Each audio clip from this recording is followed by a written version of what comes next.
Ramoji group సంస్థల chairman Ramoji Rao మృతి పట్ల తెలుగు వారే కాదు, తెలుగు భాష సైతం బాధపడుతోందని ఈటీవీ మాజీ వ్యాఖ్యాతలు అన్నారు.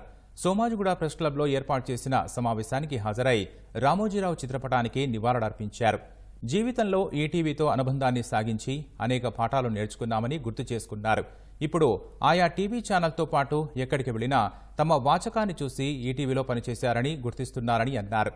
అంతటి విశ్వసనీయత కేవలం ఈటీవీకే సాధ్యమని అన్నారు. ఈటీవీని ఆ స్థాయిలో నిలబెట్టిన స్వర్గీయ రామోజీరావు సదా స్మరణీయులని అభిప్రాయాలు వ్యక్తం చేశారు. అందరికీ ఒక సమయం వస్తుంది, వెళ్ళిపోవాల్సిన సమయం. కానీ అది నిజంగా మన హృదయానికి తాకి అరే ఈ వీరినా మనం కోల్పోయాము అనే ఒక స్పృహలోకి రావడానికి, వాళ్ళు వెళ్ళిపోవడానికి మధ్య చాలా సమయం పట్టే వ్యక్తులు కొద్దిమందే ఉంటారు. అలాగే ఆయన పెద్దాయన గురించి అసలు ఏం మాట్లాడాలి, అసలు ఆయన గురించి మాట్లాడే అర్హత కానీ జ్ఞానం కానీ నాకున్నాయని నేను అనుకోవట్లేదు. ఆయన పెద్దాయన అంతే. ఆయన కలిసిన సందర్భాలు చాలా తక్కువే అయినప్పటికీ కలకాలం గుర్తుపెట్టుకోగలిగేటటువంటి క్షణాలు అవి అనిపిస్తాయి. చాలామంది ఇప్పుడు ఆ సంస్థతో లేము.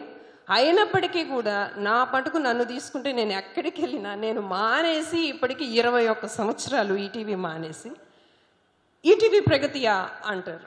అది ఒక ఇంటి పేరు లాగా అయినప్పటికీ ఒక లోపల అవును అనుకుంటాను, బయటికి అవునండి అంటాను.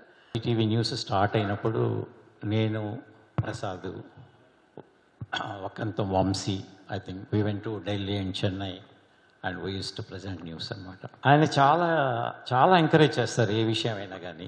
ఆయనకున్న అభిప్రాయాలను చాలా నిక్కచ్చిగా చెప్తారు. నాకు ఇలా కావాలి, ఇలా ఉండాలి ప్రోగ్రామ్ అని. ఇలా ఆయన గురించి మాట్లాడుకుంటూ పోతే చాలా టైం పడుతుంది. నిజంగా చెప్పాలంటే అసలు ఆయన గురించి మాట్లాడే అర్హత, స్తోమత నాకు లేవు.